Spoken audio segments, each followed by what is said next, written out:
Hello and welcome to Last Week in Denmark. This is Season 3, Episode 18 of our podcast. My name is Fionn O'Toole, and joining me this week is Kalpita Bosley. Kalpita, what is new with you? Hiya. Well, nothing much other than the weather. I'm a bit confused if we are still in a drought, not in a drought. And I must admit, it's quite depressing to have a nice sunny week and then just clouds and rain and back to grey. I have to admit, being from Ireland, Danes always complain about how bad their weather is. Mm-hmm. And it is true, it gets so windy here because the country's so flat that in winter it can be a bit grimmer than what I'm used to. But to me, this is like peak summer.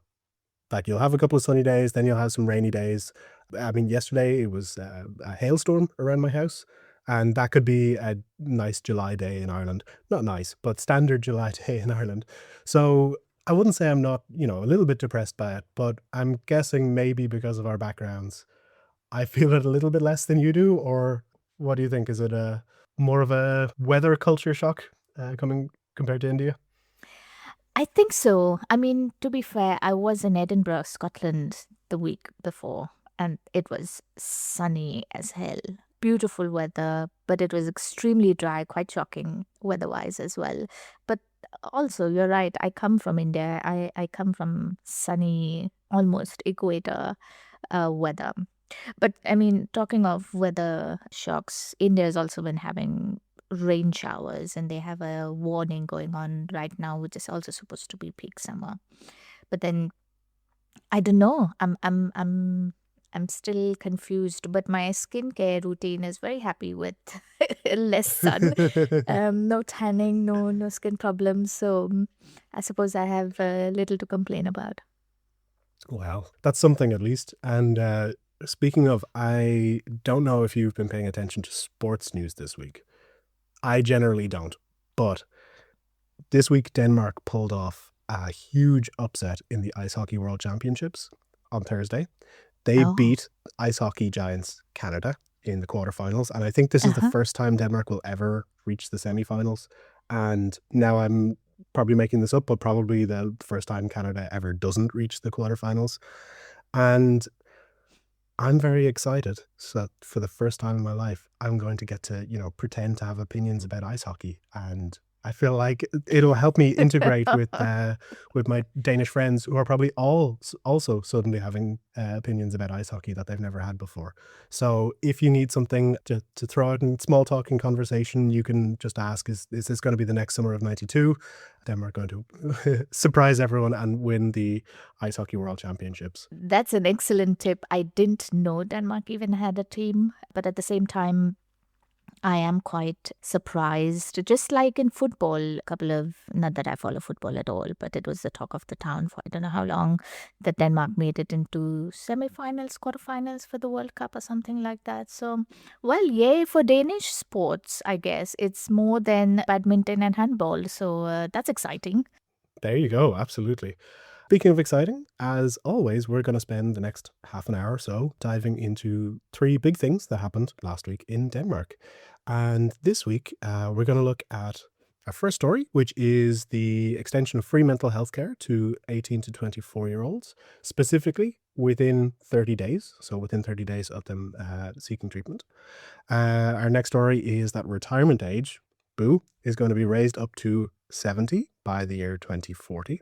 Boo. I know, right? And just to continue your boos, you can get them all out of the way now. Denmark is backing a proposal that would end flight payouts for flight delays under 5 hours. So you could be sitting with a flight delay for 4.5 hours with absolutely nothing except a complaint to show for it. Yeah, that's some bullshit as well. Absolutely. And on that happy note, we are going to dive into that first topic, which is mental health. And it is a positive story, actually, I think. Maybe coming after many years of not so positive stories around psychiatry and mental health treatment in Denmark. On Monday, the health ministry, they sent out a press release, I think also a press conference, where they announced that the government and the opposition parties in the Danish parliament had negotiated a fairly comprehensive 10-year plan for psychiatry. and psychiatry will receive an extra 4.6 billion krona annually, primarily using those funds to hire more staff and establish more beds. This kind of comes after, yeah, as I mentioned, many years of criticism around waiting times and around psychiatric care, particularly for young people in Denmark. And I think that was also recognized even in their speech, in their statement, where they talked about historic underinvestment. So they're hoping really that people who are mentally ill or have serious mental illnesses will get the right help at the right time, so as early and as quickly as possible. But also they want to make psychiatry a more attractive place to work for healthcare professionals. And I don't know about you, but to me, this is really good news and probably long overdue. Yeah, I'm here for it for sure. I think it's about time that Denmark did something about that.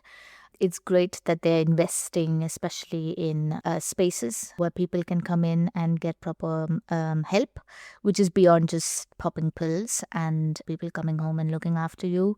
I see the point in doing it with the younger people because they want to raise more secure citizens for the future. But I also think that this would be great if it was extended to a larger audience as well. I suppose a smaller audience is also in terms of experimenting to see how it's working, what's needed, what's not needed. Definitely a great start. I think our youth do need that, especially with the growth of technology and the use of multiple screens. Now we are going beyond 2 to 3 screens. We are adding more and more screens, even at the workplace, which is ridiculous, I think. But that aside, that help is needed. And I mean, to be fair, we are one of the happiest countries in the world and the most depressed countries in the world as well. We have the highest amount of suicides as well. Also, let's not forget we have problems with substance abuse as well as alcohol abuse, which is also on the rise. I mean, we are the most drunk country across Europe, to be fair, and that's where the youth also getting integrated into these lifestyles. So I think it's a great move. I'm here for that. Yeah, and I think you maybe touched on one thing there in terms of the widespread nature of depression in Denmark, but also actually, talking about how young people, not only young people, but particularly I think young people are more and more affected by the online world, if we can call it that, without sounding 100 years old. And, one of the things that's very much been linked with screen use and particularly social media is the rise in anxiety as well. And that's kind of the headline of this package, this agreement, is that 18 to 24-year-olds with anxiety and depression will have this right to rapid treatment within 30 days. It will be free of charge, and the, the young people basically will have the right to a private alternative if treatment can't be offered within the deadline through the public sector. And this was actually something that, when I first saw this headline, I thought, okay, it sounds great, but if there's one thing I know about mental health services in Denmark, is everybody always says there's a huge, huge waiting time. I know I've had friends and colleagues who've maybe needed to get a diagnosis for ADHD or maybe have a mental health challenge, and they're faced with waiting times of a year, right? Wow. Yeah, or more in some cases. And one thing that really struck me recently, I had a fairly minor health issue and, nothing where I was dying or anything like that, but something where I was referred to a specialist. And basically I was told, okay, you're kind of entitled to get this within 30 days. So if you don't hear back from us, in a few weeks, just give us a call and we'll check up on it. And in about 2 weeks, I still hadn't heard anything back from the public sector. And then I got a message basically from a private hospital, basically saying, hey, like your appointment is going to be here because the public sector didn't think they could handle it. And I was really, really surprised by that it didn't even, get to the 30 days. And then they said, okay, we're going to refer you somewhere else. It was just like quite clear, no fuss, nothing out of pocket for me. And I, got to meet a specialist at a very fancy private hospital beside the lakes instead of wherever I was going to go originally. And I'm sure I would have had just, a fine standard of care there as well. But and this wasn't a mental health issue, but even my own mental health, knowing, oh, there's something up, it's probably fine, but I need to talk to somebody, and just getting that whole process in through so quickly meant that I had no anxiety about it, right? And now think about if that was something where somebody is deeply depressed or extremely anxious, Yeah. knowing that, okay, well, it's going to be 9 months, it's going to be 12 months, it's going to be 18 months to even get to talk to somebody about this.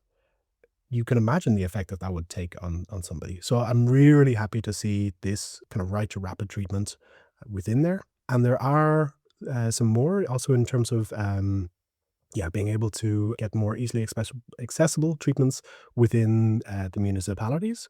And for certain things, for example, children will have the right to have an assessment course started no later than 30 days after they get a referral. And they must be able to start treatment no later than 60 days, right? So it seems like there's a lot of a focus on quite rapid treatment and assessment even, and starting that dialogue maybe earlier so that people are getting help earlier and maybe things aren't approaching a crisis more, if that makes sense. Yeah, I mean, I've had experience as well with getting help for something or the other, and I know people who've also tried to get help, and that's what I like about Denmark is when they do something right, they get it right in the most precise way, and especially when it's related to mental health, I think it's really great that you catch the it's like you nip it in the bud kind of situation. You catch the young ones when they actually need the help well in time before they spiral into something that could or could not be managed. I wish they extended it to older ones as well, to be honest, because, and especially from an international citizen point of view, I think it would be great if this help was extended to them as well, because just living in a new country is so anxiety filling and stressful. Let's not forget the job market and surviving in a job, but also not having friends and just being on your own over here can also have a big toll. But maybe that's something hopefully we talk about next year where they've extended it to and, making more investments. Yeah, and that could be the case with some of the things in the package. And I have to admit now, I'm not entirely sure if this still is just focused on people 18 to 24 or if it is broader. But the wording does sound like it's a bit broader.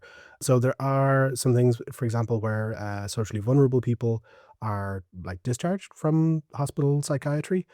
There is going to be established some more kind of social supports to continue almost like outside of the hospital, so to like give more of a transition phase, and also people if they're experiencing more acute mental health crises but don't necessarily need to go down the hospital route. Emergency social services, the plan is to establish them where people can actually receive help to avoid unnecessary hospitalization, and then continue, for example, in work or in education if possible.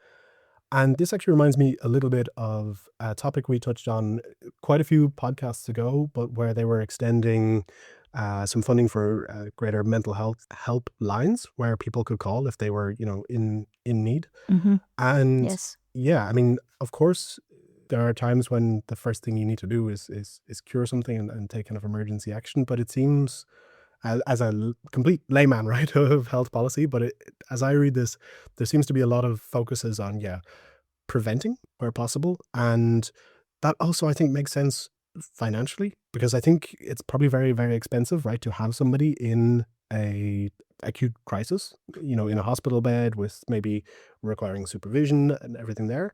And the more maybe you can do at a community level or a communal level, or, you know, uh, that people can access themselves and help themselves or get them the help they need in their normal setup. Um, I think it's a great thing from a health point of view, but I think it's probably also a very good thing from a like long-term financial point of view as well. Not that that's necessarily the most important in my view, but I don't know. It sounds like money is being spent, but pretty wisely, if you ask me. Oh yeah, absolutely. I mean, take my taxes. I'll pay my taxes. Take my money if this is the kind of support and prevention we are offering. I'm totally here for that for sure. I think helplines are also super handy when, you see a friend or a family member struggling and cannot help themselves. Then you pick the phone on them and say, okay, I'll do it for you. I will talk on your behalf and get you help because you're just so completely incapable of helping yourself right now. Then I can be the support you need. Absolutely. And I think that having a supportive set of people around you is crucial. I think, Yeah. in complement to maybe the public system or private system or, more official health system there. Yeah. Also with the young ones, especially when they are under so much peer pressure, they can't be seen. To be fair, there is enough taboo around this, even in the young ones, and I think we're not doing enough to address that taboo. But at the same time, it's great that the young ones can face it at a time when they're still very impressionable. Absolutely. So I think definitely a good news story. And moving on, I have to tell you that we have good news and bad news. Which one would you like first? And bad news, always. Well, the bad news is that we're going to have to work longer. But the good news is it's because we're living longer. So I'm trying to be positive about the fact that the retirement age is going to be set up to 70. That will apply to you if you were born after December 31st, 1970, which unfortunately for me it does. Basically, since 2006, which is when the Welfare Act was introduced, Denmark has tied the official retirement age to life expectancy and they've revised it every 5 years. It's currently 67, but it's due to rise to 68 in 2030 and 69 in 2035. And now we are basically set on having the highest retirement age in Europe after the Parliament adopted a law this week raising it to 70 by the year 2040. How do you feel about that? I have lots of feelings. Firstly, I will most certainly not be a happy citizen. I'm not now knowing that I have to work to the age of 68. I know people who do hard labor, and it's completely and totally unfair to them. They are the ones that's supporting our society on a foundational level. And if they have to work to the age of 70, that is some bullshit. I am not here for it for sure. Whatever happened to getting most out of life at that age is completely binned just because I'm doing good and looking after myself and have a better life expectancy.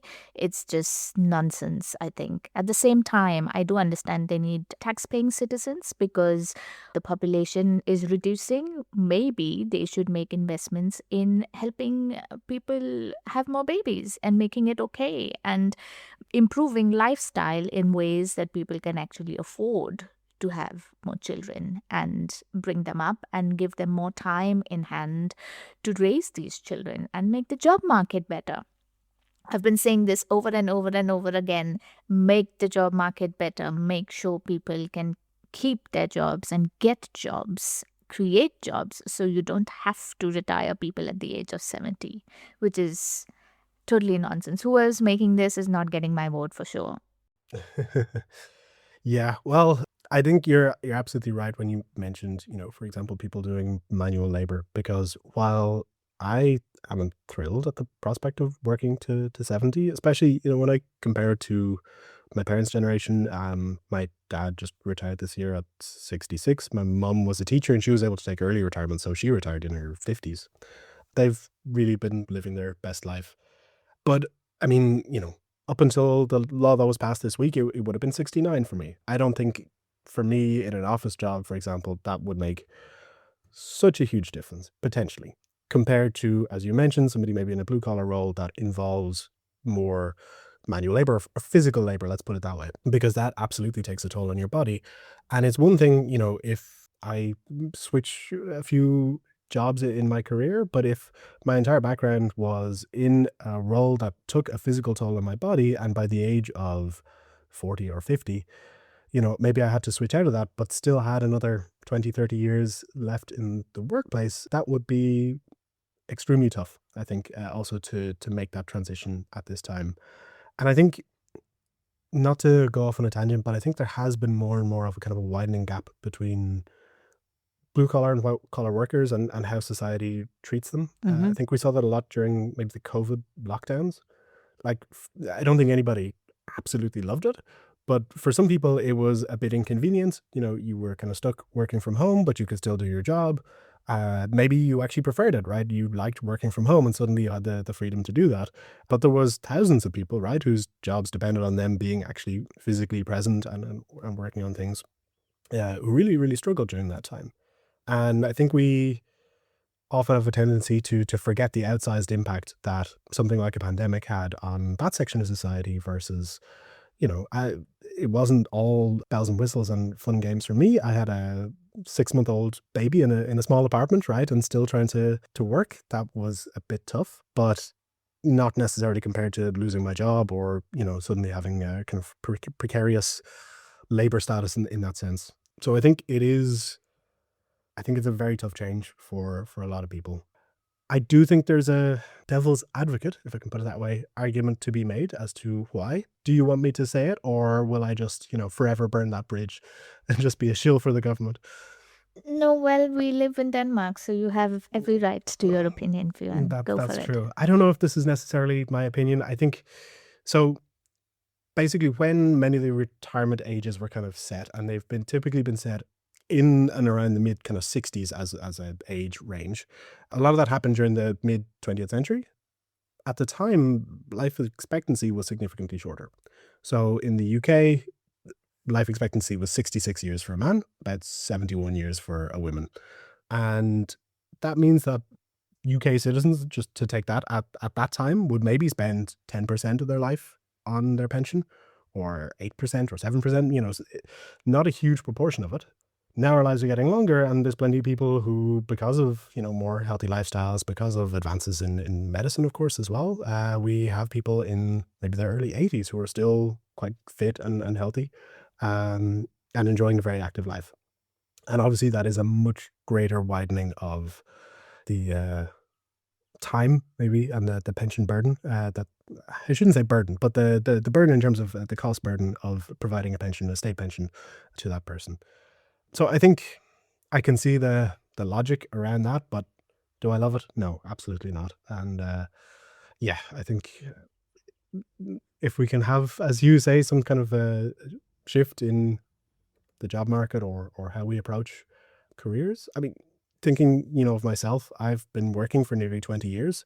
I'm 35 years old, so that's a significant portion of my life. But when I think about it, that's going to be still the opening chapter of my overall career if I'm working to 70. And that's scary on one hand. It's also kind of reassuring that I can think like, well, I don't have it all figured out yet, but you know what? I have plenty of time. I mean, imagine you haven't even worked half your life, that you have to work another, 40, 50 years just to call yourself a retiree.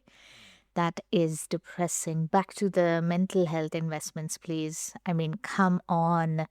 I get the economics part of it. I get the civics part of it as well, but come on, it does not make sense in my mind, and also long term, that all, for example, all the politicians who are making these rules are retiring early and they get a nice fat pension. They get almost six-figure pensions, and the person who's actually breaking his or her back is getting barely a 4 5 figure pension, that too after the age of 68 now and then 70 later.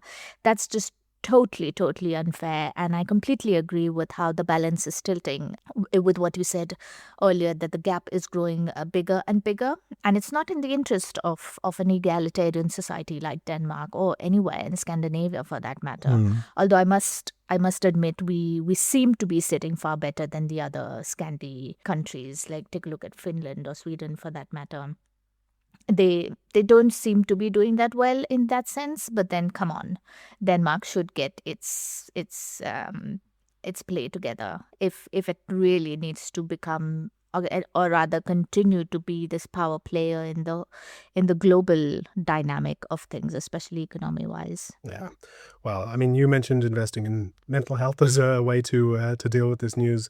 I have a different way of investing myself, which is just buying a lot of scratch cards and hoping I win the lottery. And some people have said it's That's a good foolproof, strategy. and it's definitely going to work out. But speaking of taking money away from people who maybe don't want it taken away from, we have our final story for today, and that is that according to a new proposal from the European Commission, your flight must be delayed by a full 5 hours before you'll be able to receive financial compensation. Now, this is a proposal by the European Commission. It is supported by the Danish government, and the rules today essentially are a little bit more consumer friendly in the sense that if your flight is delayed by 3 hours or more, you are entitled to some money back. And it depends a little bit on where and how far you've flown. So, for example, if you have a flight that's up to 1,500 kilometers, you will get €250. If it is between that and 3,500, you would get €400 if it's still within the EU, and then €600 above that. Now, this is potentially going to change. It is still a proposal, but the Danish government supports it. And yeah, could put this also in the list of things I don't love about today's news stories, because this, to me, feels quite anti-consumer. They estimate, or the Consumer Council of Denmark is also quite opposed to this, but they've calculated that the proposal will mean that Danish air passengers, so air passengers just in Denmark alone, not counting any other countries, will receive 277 million kroner less in compensation annually with a new 5-hour rule compared to today. And today, about 312 million kroner is paid out to passengers flying to and from Denmark. So that is by far the bulk of it. And that money is essentially just going from consumers who have, paid for a service. It hasn't been delivered properly. They're entitled to compensation. And instead, it's just giving that over to the airlines themselves. And I don't love that. Me either. I mean, I can tell you there is no honor among thieves in this tourism industry, especially when it comes to airports and flights. Have you ever experienced delayed flight and you not paid compensation for it? Yes, I have. So I used to travel a lot for work. Now, this is probably 7 or 8 years ago, but there was a time where out of every, say, 5 working days, I was probably abroad for at least 3 or 4 of them. I was traveling every single week, sometimes twice a week. And I had a period of maybe 9 months where my friends used to joke that I clearly, pissed off a wizard or something and been cursed, because every single flight I got on was cancelled or delayed, or there was something wrong with it. I had like the door fall off an airplane while we were still on the ground. While we were still on the ground, thankfully. I just, all sorts of things were stopping it. And when you're flying 2 or 3 times a week, that's not so fun when when the highlight of your ambitions is I just want to get home and do my laundry, before I have to fly again tomorrow. Yeah, that certainly wasn't fun. So I've had a lot of time spent waiting for planes, and I've had a lot of time where airlines have challenged the compensation or, tried not to pay it out. It can already be like quite a process, and I always feel that when something like that is happening, the airlines are very hesitant to let people know their rights, even if that's, to a meal voucher or something like that, which they're meant to. It's often, they put a little postage card sized stamp somewhere that tells you all of that, and only will engage with people if, somebody goes up and actually makes a fuss. So, yeah, I already see this as the 3 hours, like, that's already a huge delay. And I think putting to 5 hours is, yeah, really anti-consumer. The logic, this is from Thomas Danielson, who is Venstre minister. He basically said that it's going to reduce down the burden on airlines, and he believes that it can give airlines actually a motivation to take flight when they have a delay for more than 3 hours. So if your flight has been delayed for more than 3 hours, instead of just cancelling the flight, he thinks, well, the important thing is that you just get to wherever you're going, never mind how delayed it is. So more people will get to where they're going because an airline won't just cancel a flight. But to be honest, I think that's a pretty weak argument. In principle, I like it. I mean, I for sure want to go on my holiday if I'm traveling on my holiday. I had this experience 2 years ago where I was supposed to go on a holiday with my family. Some were traveling from Jutland, and we were traveling from Copenhagen. And the idea was to meet at a place where then we could fly together on the next leg of our trip. And one reached late, one reached on time. We were the ones who were late, and our flights kept getting cancelled to the next day. And we spent almost 36 hours at the airport, which is absolute nonsense, especially for a holiday of 4 5 days with family, and you want to get the most out of it. Definitely in that situation, I do want to go on my holiday, and I do want to spend even that one night with my family and try and get some holiday feeling. But at the same time, giving the power to an airline also makes sense in terms of keeping the airline alive. Now, Ryanair has left Billund. There are other airlines that are cutting short their options for passengers and stuff like that. In the right world where I live, I want to go back to the time where if you had a 4-hour layover, for example, the airline will pay you like a voucher to get a meal and a drink. And it could be just shitty McDonald's, that's fine. But you get a meal because you're waiting 4 hours. And that's because the airline cannot get their shit together and fly you earlier, which is great. I want to go back to that time where the airline takes responsibility of good service and you pay for that good service to get something good in return.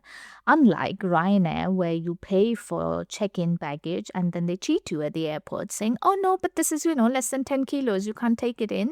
You just have to take it in as a cabin baggage. At the airport, when you are checked in, that is some nonsense for making something easier for a traveler. So I do like the European Union for a lot of good things that they do, and I see the point of doing this. But as a consumer who is in majority, mind you, definitely don't support this. But they need to find a way of overhauling their business. I don't know how they're going to do it, but I do know that if they did that, they would get more value out of the customer and in terms of economy to stay alive than doing something where the consumer is directly affected. Yeah. And I also think, you mentioned the EU there, and it's often very, very easy for us to blame the EU about things, right? Like, here's something coming from the EU Commission, they're just imposing this on us. But actually, funnily enough, the last time the EU regulations on this was negotiated was more than 10 years ago. And guess what the Danish government wanted the limit to be then? Also 5 hours. So I think it's as much a homegrown thing as it is coming from the EU in this case. And I just think you're absolutely right. Like, of course, industries evolve, and absolutely not an expert in the aviation industry, but I have been a consumer of it for most of my life. And there just seems to have been the term enshittification is mostly used about the internet, right? A company puts out a product, it works, people really like it, and then they steadily make it worse by adding ads or making it free features, so then you have to pay for it, and just making it generally worse to gouge more and more money out of it. And I feel like airlines have been one of the OGs in that. And the key being, we're going to offer you more flexibility so you can get a cheaper flight if you fly without checked luggage. Whereas, when I was a kid, it was always at least somewhat included. But flights don't feel like they've gotten that much cheaper over the last 10 years, even thinking about inflation or anything like that. Like, since these kind of, great ideas to be more consumer friendly from the airlines came out, it just feels like, well, now I'm paying the same price that I used to, adjusted for inflation, but I also have to pay for all the basic amenities that I used to get on this. That said, the proposal, it's not just the 3-hour rule that could end up being changed. There are a couple of things which maybe are a little bit more consumer friendly. The right to like a meal, for example, today, that's dependent on the length of the journey, and it could be triggered after 2 hours or 3 hours or 4 hours. This would simple it down just to being 2 hours, regardless of the flight's distance. And I think maybe the one that most people might have been burned by before is that, if you book a return flight, so a flight with 2 legs, and for whatever reason you don't get on the first one, but you want to get on the second one, well, an airline today will just cancel it because you didn't show up, so they cancel the whole ticket. Well, part of this proposal would actually mean that that would be partially prohibited. So even if you didn't show up on the first leg of the flight, you wouldn't necessarily have your ticket cancelled and might be able to show up on the second leg of it if, you had to make other arrangements going that way. So I think it's about time that we wrap up, but I think overall, to me, this seems pretty anti-consumer friendly, with maybe a little bit of a sprinkle of some things that I think are a bit more in this proposal. It is still just a proposal, but let's see how it goes. Yeah, I just lastly wanted to add that it does sound like, because I've been recently at the airport, I've seen that it has become huge. And I see that the Copenhagen airport is also becoming like a layover airport. As it looks like is their future plans as well. So it makes sense that they are supporting the aviation industry. All these delays instead of cancellations is also something that's benefiting the business inside the airport. So all the food, magazines, all of the entertainment that you get inside the airport. It's a bit like going to the theater, why do you have to buy popcorn and why is there an intermission? Definitely do not support it. I think they need to get creative in different ways than affecting the consumer. But this has been an excellent chat. A lot of stuff got off my chest. Also, I traveled with funny thing. I traveled with a guy who decided to pull the emergency door open. So I would suggest if you're traveling Wow. if you're traveling during the summer, be aware of these people. It's fine not to get a cancellations, but don't travel with a dude who decides to open the emergency door. I'll try my best. I, will take my next flight with a 6-year-old and a 2-year-old, so there's a good chance it might be one of them. Good luck. Thank you. But on that then, I'll just say thank you so much to you, Kalpita, for joining me today. Thank you to Cecilia as well, our fabulous editor for this week's episode. And thank you to our audience for listening. We couldn't do it without you. So tune in next week again for the next episode of Last Week in Denmark. And follow our socials, follow us on Substack, read the newsletter. Have a great week ahead, everybody. Have a great weekend. Bye. Bye-bye.